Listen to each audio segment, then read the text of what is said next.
Good morning students. आज हम एक नया टॉपिक शुरू करेंगे। आपका चैप्टर है next chapter control and coordination. तो आज हम बात करेंगे कोऑर्डिनेशन इन प्लांट्स। तो बेटा जैसे एनिमल्स में तो क्या होता है, नर्वस सिस्टम होता है, मसल्स होती हैं मूवमेंट को कंट्रोल करने के लिए। लेकिन प्लांट्स में ना तो नर्वस सिस्टम होते हैं ना ही मसल्स होती हैं, लेकिन फिर भी प्लांट क्या करता है, मूवमेंट करता है। तो सबसे पहले हम बात करेंगे प्लांट में कौन कौन सी मूवमेंट होती है, और फिर सेकंड पार्ट हम इस चैप्टर में डिस्कस करेंगे प्लांट हार्मोन का क्या रोल होता है इनके अंदर। ठीक है, तो सबसे पहले लेते हैं क्लासिफिकेशन। इंट्रोडक्टरी पार्ट में ले रही हूँ, क्या क्या किस किस टाइप की मूवमेंट्स होती हैं, क्या रोल होता है। तो ये हम शुरुआत कर रहे हैं आज से। तो देखो, प्लांट मूवमेंट्स जो है उनको हमने बेसिकली दो कैटेगरी में डिवाइड किया है, vital movements and hygroscopic movement. Vital movements का मतलब है कि ये जो मूवमेंट्स हैं ये सर्वाइवल के लिए जरूरी है, प्लांट के सर्वाइवल के लिए जरूरी है। ठीक है, जबकि हाइग्रोस्कोपिक जो मूवमेंट होती है ये किस किस वजह से होती है बेटा, मॉइस्चर कंटेंट को लॉस्ट करने की वजह से।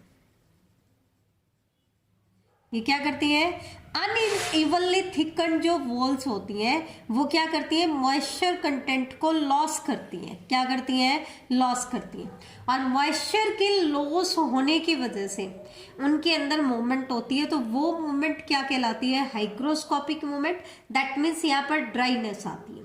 तो सबसे पहले हम बात करते हैं, आपके सिलेबस में है वाइटल मूवमेंट्स। वाइटल मूवमेंट्स को हम दो तरीके से डिवाइड करते हैं। एक तो होती है movement of locomotion, movement of locomotion, और सेकंड पार्ट है movement of curvature, movement of curvature. अब ये है क्या बेटा, अगर हम प्लांट्स की बात करें तो मोस्टली हम कहते हैं कि प्लांट्स जो होते हैं वो फिक्स होते हैं एक जगह पे। तो दैट मीन्स वो लोकोमोशन नहीं कर सकते, एक जगह से दूसरी जगह पे मूवमेंट नहीं कर सकते। जनरली तो ऐसा होता है, तो उनके केस में सिंपली वो क्या करते हैं, मूवमेंट ऑफ कर्वेचर करते हैं, उसी पोजीशन पर रहते हुए बेंडिंग करते हैं। ठीक है, एक्सटेंशन करते हैं, कर्लिंग करते हैं, तो ये होती है मूवमेंट ऑफ कर्वेचर। लेकिन कुछ जो लोअर प्लांट्स हैं या उनकी कुछ पर्टिकुलर स्टेजेस हैं, खास करके जो गैमेट्स होते हैं, वो क्या करते हैं, एक जगह से दूसरी जगह पे मूवमेंट करते हैं। ठीक है, लोकोमोशन करते हैं, एक जगह से दूसरी जगह पे जाते हैं, तो वो कहलाती है मूवमेंट ऑफ लोकोमोशन। अब लोकोमोशन के अंदर जो मूवमेंट, लोकोमोटरी मूवमेंट जो होती है या कर्वेचर मूवमेंट जो होती है, उनको हम फर्दर दो दो कैटेगरी में डिवाइड करते हैं। मूवमेंट ऑफ लोकोमोशन को हम कहते हैं ऑटोनॉमिक। ऑटोनॉमिक का मतलब होता है, इसको हम कह सकते हैं स्पॉन्टेनियस मूवमेंट होती है ये। एक्चुअल में क्या होता है, ऑटोनॉमिक जो मूवमेंट्स होती है वो किसी इंटरनल फैक्टर की वजह से होती है, इसलिए ये स्पॉन्टेनियस मूवमेंट होती है। कैसी मूवमेंट होती है, स्पॉन्टेनियस। दूसरी टाइप का लोकोमोशन होता है, हम क्या दें, पैराटोनिक लोकोमोशन। पैराटोनिक को हम इंड्यूस्ड लोकोमोशन भी कहते हैं। इसका मतलब है कि यहां पर जो लोकोमोशन करने के लिए जो स्टिमुलाई चाहिए वो एक एक्सटर्नल फैक्टर होता है। बेटा ध्यान से सुनना, हमने दो टाइप की लोकोमोशन बताई है, ऑटोनॉमिक एंड पैराटोनिक।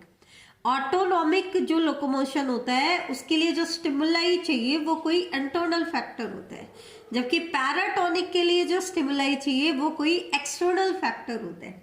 ऑटोनॉमिक को हम स्पॉन्टेनियस भी कहते हैं, पैराटोनिक को इंड्यूस्ड भी कहा जाता है। इसको इंड्यूस किया जाता है, कोई एक्सटर्नल फैक्टर इसको इंड्यूस करता है। अब यहां पर एक चीज इंपॉर्टेंट है, पैराटोनिक लोकोमोशन को हम कहते हैं बेटा टैक्टिक मूवमेंट। ये चीज इंपॉर्टेंट है, क्या कहते हैं, टैक्टिक मूवमेंट, या सिंपली हम बोल देते हैं टैक्सिस। ठीक है, टैक्टिक मूवमेंट एक इंपॉर्टेंट पार्ट है बेटा। तीन टाइप की चीजें बड़ी इंपॉर्टेंट है, एक तो है टैक्टिक मूवमेंट, एक है नास्टिक मूवमेंट और एक है ट्रॉपिक मूवमेंट। इन सारी मूवमेंट्स में ये 3 मूवमेंट आपकी बड़ी इंपॉर्टेंट है, हम डिस्कस करेंगे इसको। तो सबसे पहली मैंने बताई है टैक्टिक मूवमेंट। टैक्टिक मूवमेंट हम किसको कह रहे हैं? पैराटोनिक लोकोमोशन, लोकोमोटरी जो मूवमेंट होती है उसको हम क्या कहते हैं? टैक्टिक मूवमेंट कहते हैं। अब टैक्टिक मूवमेंट की फर्दर 3 टाइप्स हमने बताई है। फोटोटैक्टिक, फोटो मीन्स लाइट, फोटोटैक्टिक मतलब टैक्टिक मूवमेंट कराने के लिए जो फैक्टर है, एक्सटर्नल फैक्टर, वो क्या है? लाइट। कीमोटैक्टिक, दैट मीन्स जो एक्सटर्नल फैक्टर है वो कोई केमिकल है, ठीक है। थर्ड है thermotactic, that means temperature external factor का काम कर रहा है। इसी तरीके से ऑटोनॉमिक जो लोकोमोटरी मूवमेंट होती है, जो इंटरनल फैक्टर की वजह से होती है, उनको भी, उनमें भी हम फर्दर 3 टाइप्स पढ़ेंगे। सिलियरी, सिलियरी मीन्स जो सीलिया या फ्लैजिला की हेल्प से होती है। अमीबॉइड, अमीबा की जैसी मूवमेंट होती है, दैट मीन्स सूडोपोडिया की हेल्प से होती है। या साइक्लोसिक्स मूवमेंट होती है, साइटोप्लाज्मिक स्ट्रीमिंग मूवमेंट होती है, ठीक है। तो हमने क्या पढ़ा कि प्लांट मूवमेंट को हमने 2 कैटेगरी में डिवाइड किया है, vital movements and hygroscopic movement. Vital movement survival के लिए जरूरी है, इनको हमने फर्दर 2 कैटेगरी में डिवाइड कर दिया, movement of locomotion and movement of curvature.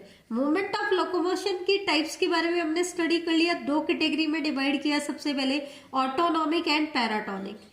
Autonomic में जो स्टिमुलाई होता है वो इंटरनल फैक्टर होता है, जबकि पैराटोनिक में कोई एक्सटर्नल फैक्टर होता है। ऑटोनॉमिक में हम फर्दर 3 टाइप्स पढ़ेंगे, सिलियरी, अमीबॉइड एंड साइक्लोसिस। जबकि पैराटोनिक में, पैराटोनिक जो मूवमेंट होती है, मूवमेंट ऑफ लोकोमोशन, उनको हम कहते हैं टैक्टिक मूवमेंट या टैक्सिस भी बोलते हैं, इंपॉर्टेंट है। इसमें हम पढ़ेंगे फोटोटैक्टिक, कीमोटैक्टिक एंड थर्मोटैक्टिक। अब हम आते हैं मूवमेंट ऑफ कर्वेचर। कर्वेचर के लिए कैसे मूवमेंट होती है? तो ये 2 टाइप की मूवमेंट करता है। एक तो होती है टर्गर मूवमेंट, बहुत इंपॉर्टेंट है, दैट मीन्स टर्जिडिटी में चेंज आता है। किसमें चेंज आता है? टर्जिडिटी में चेंज आता है। इन्हीं टर्गर मूवमेंट को हम वेरिएशन मूवमेंट भी कहते थे। ये परमानेंट नहीं होती है, टेम्पररी होती है, ठीक है, इसलिए इनको हम क्या देते हैं? Variation movement. ध्यान रखना, turgor movements are not permanent movement, they are temporary movement, इसलिए इनको हम वेरिएशन मूवमेंट भी कहते हैं। और दूसरा मूवमेंट ऑफ कर्वेचर की टाइप होती है ग्रोथ मूवमेंट। अब ग्रोथ मूवमेंट में प्लांट मूवमेंट करने के लिए ग्रोथ करता है, और एक बार ग्रोथ अगर हो जाती है तो वो इरिवर्सिबल होती है। दैट मीन्स ये एक परमानेंट टाइप की मूवमेंट होती है, इरिवर्सिबल होती है, जिसको रिवर्स नहीं कर सकते हैं। जबकि टर्गर मूवमेंट कैसे होती है? रिवर्सिबल होती है। अब इनको फर्दर 2 कैटेगरी में हम डिवाइड करेंगे। सबसे पहले देख लो टर्गर मूवमेंट। टर्गर मूवमेंट को हम वैसे ही डिवाइड करेंगे जैसे पहले किया था, ऑटोनॉमिक एंड पैराटोनिक।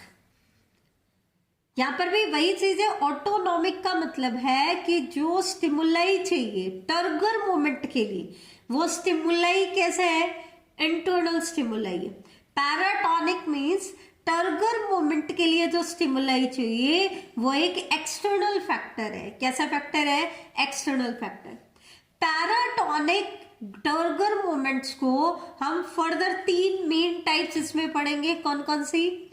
निक्टिनास्टिक, निक्टिनास्टिक, निक्टिनास्टिक मूवमेंट को हम स्लीप मूवमेंट भी कहते हैं। पहली टाइप इसमें हमने बताई निक्टिनास्टिक, जिसको हम स्लीप मूवमेंट भी कहते हैं। एक हम पढ़ेंगे सीजमोनास्टिक, ये भी इंपॉर्टेंट है। थर्ड हम पढ़ेंगे थिग्मोनास्टिक,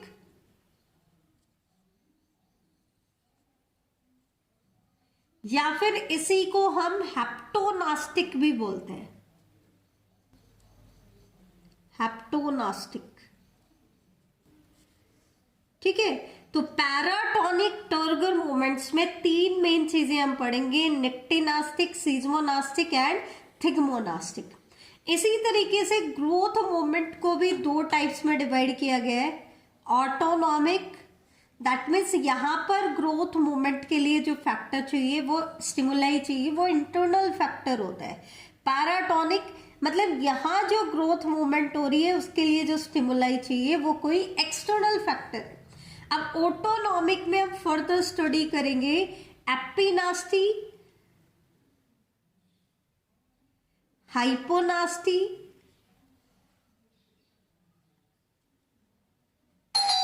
एपिनास्टी, हाइपोनास्टी, न्यूटेशनल मूवमेंट। न्यूटेशनल आपका ऑटोनॉमिक ग्रोथ मूवमेंट हो गया, और लास्ट होता है सर्कमन्यूटेशनल। दैट मीन्स हमने क्या स्टडी किया, ग्रोथ मूवमेंट में, ऑटोनॉमिक मूवमेंट्स में हम स्टडी करेंगे एपिनास्टी, हाइपोनास्टी, न्यूटेशनल एंड सर्कमन्यूटेशनल। इसी तरीके से पैराटोनिक ग्रोथ मूवमेंट जो है, दैट मीन्स इसके लिए स्टिमुलाई एक्सटर्नल फैक्टर है। इनको हम फर्दर दो कैटेगरी में डिवाइड करते हैं, nastic movement and tropic movement. Nastic movement paratonic का ग्रोथ मूवमेंट का भी पार्ट है, ठीक है, ऑटोनॉमिक ग्रोथ मूवमेंट का भी पार्ट है, और पैराटोनिक टर्गर मूवमेंट में भी आपकी नास्टिक मूवमेंट आती है। That means nastic movement may be due to turgor change या मे बी ग्रोथ चेंज, दोनों टाइप की हो सकती है। लेकिन ट्रॉपिक मूवमेंट जो होती है वो कैसी मूवमेंट होती है, ग्रोथ मूवमेंट होती है। कैसी होती है, ग्रोथ मूवमेंट, ठीक है। अब ट्रॉपिक मूवमेंट ग्रोथ मूवमेंट कर रही है, तो ग्रोथ किस फैक्टर की वजह से हो रहा है, किस फैक्टर की तरफ या उससे अवे हो रहा है, ठीक है। तो स्टिमुलाई क्या है, उसके बेसिस पर इसको हम फर्दर कई सारे टाइप्स में डिवाइड करते हैं। जैसे हम बात करें फोटोट्रॉपिक,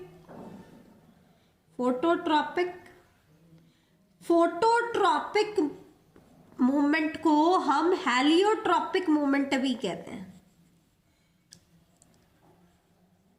और इस फिनोमिना को हम कहेंगे हेलियोट्रॉपिज्म। इसी तरीके से सेकंड आता है जियोट्रॉपिक, दैट मीन्स अर्थ की तरफ मूवमेंट हो रही है। ग्रोथ किस तरफ हो रही है, अर्थ की ग्रेविटेशनल फोर्स की वजह से हो रही है। इसको हम ग्रेविट्रॉपिक मूवमेंट या ग्रेविट्रॉपिज्म भी कहते हैं, ग्रेविट्रॉपिक या जियोट्रॉपिक।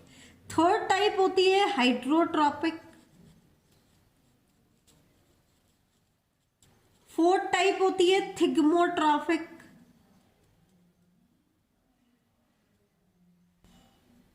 थिग्मोट्रॉपिक को हेप्टाट्रॉपिक भी कहा जाता है।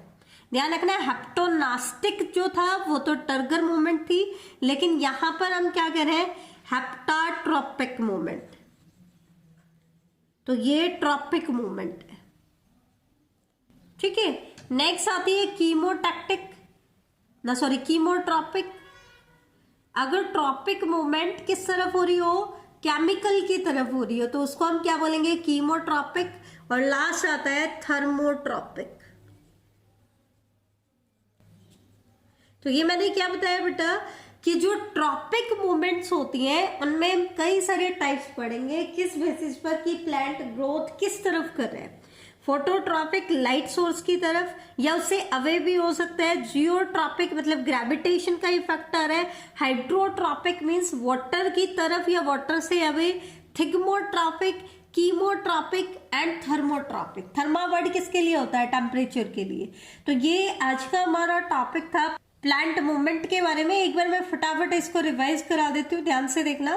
प्लांट मूवमेंट को हमने दो कैटेगरी में डिवाइड किया है, vital movement and hygroscopic movement. Vital movement को फर्दर हमने दो कैटेगरी में डिवाइड किया है, movement of locomotion, movement of curvature. सबसे पहले अगर हम बात करें मूवमेंट ऑफ लोकोमोशन की, तो इसको हमने दो कैटेगरी में डिवाइड किया है, ऑटोनॉमिक एंड पैराटोनिक। यहाँ पर जो स्टिमुलाई चाहिए वो इंटरनल फैक्टर है, यहाँ क्या है, एक्सटर्नल। अब ऑटोनॉमिक मूवमेंट ऑफ लोकोमोशन में तीन टाइप्स हमने पढ़ी, सिलियरी, अमीबॉयड एंड साइक्लोसिस। जबकि पैराटोनिक में हमने भी फर्दर 3 टाइप्स पढ़ी, इनको हम टैक्टिक मूवमेंट भी कहते हैं। ये चीज ध्यान रखना, ये चीज इंपॉर्टेंट है। फोटोटैक्टिक, कीमोटैक्टिक एंड थर्मोटैक्टिक। इसी तरीके से मोमेंट ऑफ कर्वेचर को हमने दो कैटेगरी में डिवाइड किया, टर्गर मूवमेंट या growth movement. Turgor movement autonomic और पैराटोनिक दोनों होती है, इसी तरीके से ग्रोथ मूवमेंट भी होती है। पैराटोनिक टर्गर मूवमेंट में हमने पढ़ा निक्टिनास्टिक, सीजमोनास्टिक, थिग्मोनास्टिक, और ग्रोथ मूवमेंट में ऑटोनॉमिक में हमने पढ़ा एपिनास्टी, हाइपोनास्टी, न्यूटेशनल एंड सर्कमन्यूटेशनल। पैराटोनिक में नास्टिक और ट्रॉपिक दोनों आ जाएंगी। तो बेटा ये चीज ध्यान रखना, टैक्टिक मूवमेंट होती है मूवमेंट ऑफ लोकोमोशन, ठीक है, और ये एक्सटर्नल फैक्टर की वजह से होती है, जबकि नास्टिक मूवमेंट जो होती है they are movement of curvature, और वो मे बी टर्गर मूवमेंट भी हो सकती है और ग्रोथ मूवमेंट भी हो सकते हैं, ठीक है, ये चीज ध्यान रखना। टर्गर मूवमेंट भी हो सकती है और ग्रोथ मूवमेंट भी हो सकती है, may be by external factor और may be by internal factor. External factor की वजह से भी हो सकती है, इंटरनल फैक्टर की वजह से भी हो सकती है, जबकि ट्रॉपिक मूवमेंट जो होती है वो सिर्फ ग्रोथ मूवमेंट होती है और एक्सटर्नल फैक्टर की वजह से होती है। तो ये आज का हमारा टॉपिक था, अच्छे से इसको रिवाइज करना, चार्ट की फॉर्म में याद कर लेना। थैंक यू बेटा।